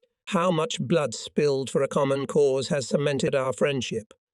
I salute them one last time. At northwest of Prague, near Kladno, the column runs into Russian tanks and a very strong military unit. Under the terms of the armistice, all weapons must be surrendered. Unarmed soldiers are guaranteed unimpeded passage. Not much time passes after the surrender of weapons when the Czechs attack our defenseless men. Brutally, with disgusting brutality, they mercilessly kill the German soldiers.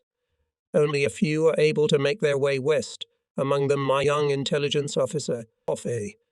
The rest fall into the hands of the Czechs and Russians. Among those who fall victim to Czech terrorism is my very best friend, Fridolin. It is an immeasurable tragedy that he had to meet such an end already after the war was over. Like their comrades who gave their lives in this war, they too become martyrs of German freedom. The convoy has moved on, and I return to the Kummer airfield. Katchner and Fridolin are still standing beside me. Then they get into the car and drive off to meet their fateful fate. 6 other pilots have insisted on flying west with me. We pilot 3 U-87s and 4 FV-190s. Among them is the 2nd Squadron Commander and Lieutenant Schwerblatt, who, like me, lost a leg and yet has done a tremendous job in the last week of destroying enemy tanks. He always says tanks don't care whether we destroy them with 1 leg or 2. After a hard farewell to Fridolin and Katchner, a grim premonition tells me we will never see each other again. We take off for the last time. It's a strange and indescribable feeling. We say goodbye to our world. We decide to fly to Kitzingen because we know it is a large airfield there, and therefore, as we imply, is now occupied by the American air fleet. In the neighborhood of Sets, we engage in air combat with the Russians, who suddenly appear out of the haze and hope, intoxicated with victory, to make mincemeat of us. But what they have failed to do in 5 years, they are failing to do today, during this final battle. We approach the airfield from the east, tensely wondering if the American anti-aircraft guns will fire on us even now. A large airfield is already visible ahead. I instruct my pilots by radio telephone that they may crash their planes on landing. We are not going to hand over still combat-ready machines into American hands. I order the landing gear to disengage and then rip them off while jogging at high speed. The best thing to do would be to brake sharply with 1 wheel and pedal with all my might on the same side. I see a crowd of soldiers on the airfield. They are lined up like a parade, probably some sort of victory parade, with the American flag flying above them. First we fly low over the airfield to make sure the anti-aircraft guns won't fire at us when we land. Some of the parade participants look up at us and suddenly see a German swastika above their heads. They immediately rush to the ground. We land in accordance with my orders. Only one of our planes makes a soft landing and rolls into a parking lot. The sergeant from the 2nd Squadron piloting this plane was carrying a girl in the tail of his plane and was afraid that if he landed on his belly, damage would be done not only to the plane but also to his priceless cargo. Of course, was the first time he had seen her. It just so happened that she was standing lonely on the edge of the airfield and didn't want to get to the Russians. But his comrades know better. Since I was flying first, my plane is lying on the road at the very end of the runway. Some soldier is already standing by the pilot's cockpit with a revolver pointed at me. I open the cockpit, and he immediately reaches out to grab my knight's cross with gold oak leaves. I push him aside and close the booth again. Perhaps this encounter would have ended badly for me if a jeep with several officers hadn't pulled up beside me, giving this fellow a headbutt and sending him off to do his business. They came closer and saw that my bandages on my right leg were soaked in blood, the result of the air battle over Sayats. The first thing they did was to take me to the dressing station where they changed my bandages. Near man doesn't let me out of sight and follows me like a shadow. I am then taken to a large partitioned-off room in an upstairs hall turned into a kind of officers' mess hall. Here I meet the rest of my comrades, who have been brought directly here. They stand at attention and salute me with the salute prescribed by the Führer. At the far end of the room stands a small group of American officers. They do not like this spontaneous salute and mutter something to each other. They obviously belong to the mixed fighter unit that is stationed here with their Thunderbolts and Mustangs. An interpreter comes up to me and asks if I speak English. He tells me that their commander objects to giving such a salute. Even if I could speak English, I reply, "This is Germany here and we only speak German." As for the salute, We were ordered to give it that way, and being soldiers, we follow our orders. Tell your commander that we are pilots of the Immelmann Regiment, and since the war is over and no one has defeated us in the air, we do not consider ourselves prisoners. The German soldier, I pointed out to him, has not been defeated in battle on equal terms, but has simply been crushed by overwhelming masses of combat equipment. We landed here because we didn't want to stay in the Soviet zone. We'd rather not discuss this any further, but wash up, clean up, and get something to eat. Some of the officers continued to scowl, but we doused ourselves so diligently with water that a whole puddle formed on the dining room floor. We are making ourselves at home here, why don't we wash up? Besides, we're in Germany. We talk without any embarrassment. Then we eat, an interpreter comes in and asks us on behalf of the commander of this unit if we could talk to him and his officers when we are done eating. This invitation interests us as pilots, and we agree, especially when a ban is placed on all mention of why and where the war was won and lost. From outside comes the sound of gunfire and noise, coloured soldiers celebrating victory by getting drunk. I would not like to go downstairs to the first floor. Bullets fired for the occasion whistle here and there. We go to bed very late. Almost everything except what we had on us is stolen during the night. The most valuable thing I lose is my flight log, which describes the details of every combat sortie, from the 1st to 2,530. Also missing is my copy of the diamonds, my Diamond Pilot Badge certificate, my Hungarian award, and many other things, not counting watches and other things. Even my custom-made prosthetic was discovered by Nirman under some kid's bed. Maybe he wanted to carve a souvenir out of it and sell it later as a piece of high jerry. Early in the morning I received word that I was to report to the headquarters of the 9th U.S. Air Force at Erlangen. I refused to do so until my mournful belongings were returned to me. After much persuasion, when I was told that the matter was very urgent and I could get my belongings back as soon as the thief was caught, I went with Nirman. At headquarters, we were first of all questioned by 3 officers of the General Staff. They began by showing us some photographs which they said showed victims of atrocities in the concentration camps. They argued to us that since we had fought for this abomination, we also shared the blame for it. They refused to believe me when I told them that I had never seen a single concentration camp in my life. I added that if any excesses had been committed, they were deplorable and reprehensible, and the real perpetrators should be punished. I pointed out to them that such atrocities had been committed not only by the Germans but by all other peoples at all times. I reminded them of the Boer War. Hence, these excesses must be judged by the same criteria. I cannot believe that the piles of bodies shown in the photographs were taken in concentration camps. I told them that we had seen such pictures, not on paper but in reality, after the air attacks on Dresden, Hamburg and other cities, when 4-engine bombers indiscriminately literally flooded them with phosphorus and bombs of enormous destructive power, and thousands of women and children fell victim to the carnage. And I assured these gentlemen that if they were particularly interested in atrocities, they would find abundant material from their Eastern allies. We were never shown these pictures again. Looking at us with anger, the officer making the interrogation report commented as I finished speaking, "Typical Nazi. I don't really understand why you would call someone a typical Nazi just for telling the truth. Do these gentlemen know that we fought for Germany and not for any political party?" Believing this, millions of our comrades died.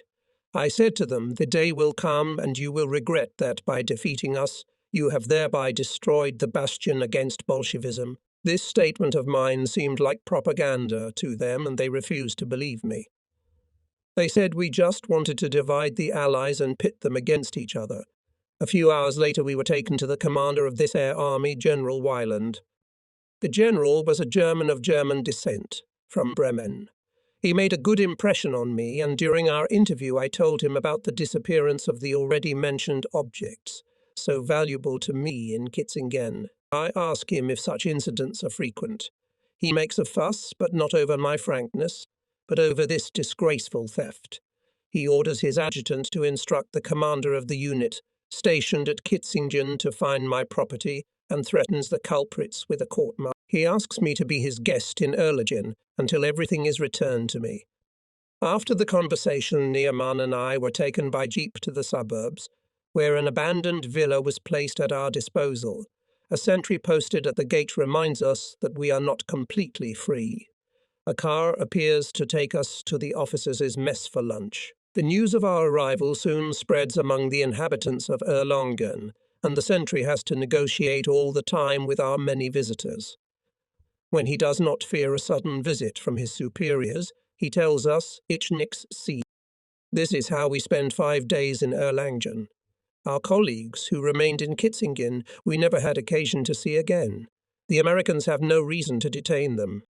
May 14 at our villa appears Captain Ross, an intelligence officer of the Air Army. He speaks German well, and brings us a note from General Weiland, in which he regrets that the search for my belongings has so far come to nothing.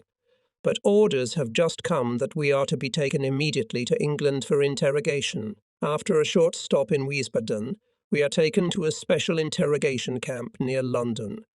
The lodging and food are ascetic. The English officers treat us correctly. The elderly captain to whose care we are entrusted is, in civil life, a patent lawyer from London. He visits us every day on inspection, and one day sees my golden oak leaves on the table. He looks at them thoughtfully, shakes his head, and says quietly, almost fearfully, how many human lives it has cost. When I explain to him that I earned this order in Russia, he leaves with marked relief. During the day, I am frequently visited by British and American intelligence officers in varying degrees of curiosity. I soon realize that we hold opposing views. This is not surprising, given that I've made almost all combat sorties in an aircraft with low speed and my experience, therefore is quite different from that of the Allies, who tend to exaggerate the importance of every extra kilometre per hour, even if just as a guarantee of safety. There is no way they can believe that I have made more than 2,500 combat sorties in such a slow airplane. They are also not at all interested in learning from my experience, since there are no safety guarantees here. They brag about their missiles, which I already know about and which can be fired from the fastest airplane. They don't like it when I tell them that the accuracy of these missiles is much less compared to my guns. I don't particularly mind these interrogations. My successes have not been achieved with any technical secrets. Thus, our conversations are little more than a discussion about aviation and the war that has just ended. The British make no secret of their respect for the achievements of the enemy. Their attitude is built on notions of sporting integrity, and we welcome it.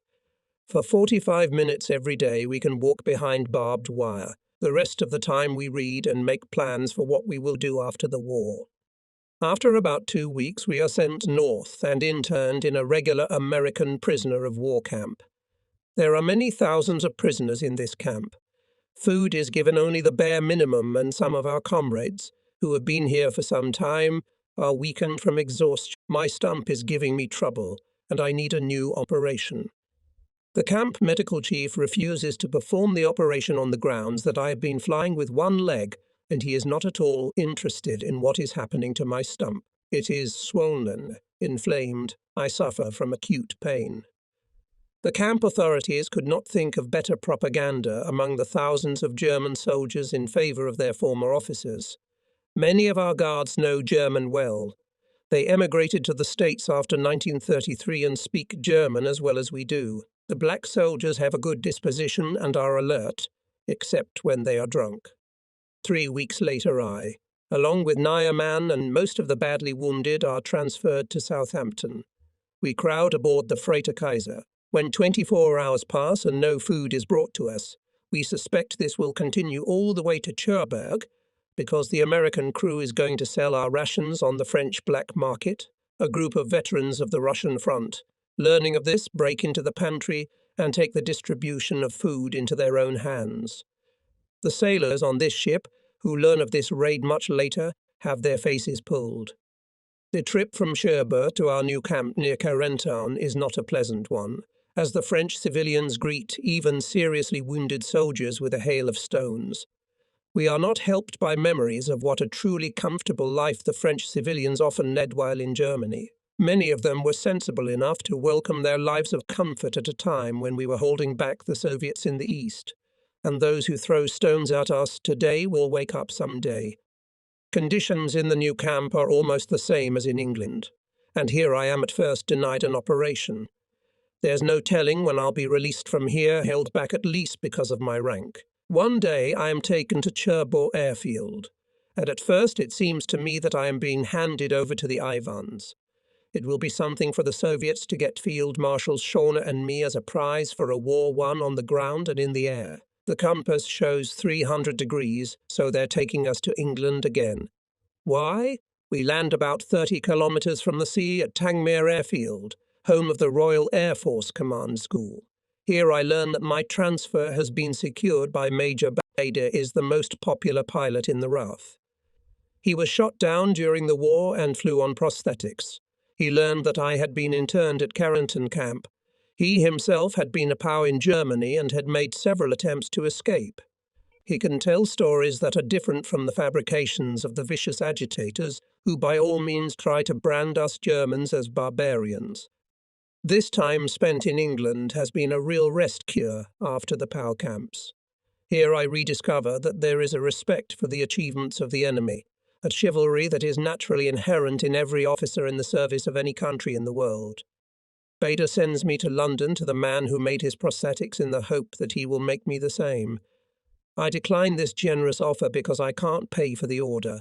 I've lost everything in the East, and I don't yet know what might happen in the future. In any case, I won't be able to repay him in pounds sterling. Major Bader is almost insulted when I refuse to take advantage of his kindness and worry about payment. He brings the man with him and the latter makes a plaster cast. The prosthetist returns a few days later and tells me that the stump must be bloated from the inside, as it is thicker at the end than at the base, and an operation must be performed before he can finish making the prosthesis. A few days later, an inquiry comes from the Americans regarding me, because it turns out I was only loaned for a while and must be returned to my place. My vacation is almost over. During one of my last days in Tangier, I had a much clarifying discussion with RAF cadets who were in flight school. One of them, a non-Englishman, hoping no doubt to enrage or humiliate me, asked what I think the Russians might do to me if I returned to my native places in Silesia. I suppose the Russians are smart enough, I reply, to take advantage of my experience. In the field of tank fighting, which is inevitable in any new war, my explanations may put the enemy Russians at a disadvantage. I have destroyed more than 500 tanks, and supposing that during the next few years I should train 500 or 600 pilots, each of whom would destroy at least 100 tanks. You yourself can guess how many tanks the enemy's industry would have to produce to make up for all these losses. This answer generates widespread surprise, and I am excitedly asked how this can be reconciled with my past attitude towards Bolshevism. So far, I have not been allowed to say anything disparaging about Russia, but now I am told about the mass deportations to the east, and told about cases of rape and atrocities, about the bloody terrorism with which the hordes that swooped down from the Asian steppes tortured the subjugated peoples. This is something new to me because previously they had carefully avoided touching on the subject, but now their views are exactly in line with our own, quite often expressed opinions and expressed in words that are often copied from our vocabulary. The RAF commanders who piloted hurricanes on the side of the Russians at Murmansk share their recollections, and they are extremely sharp.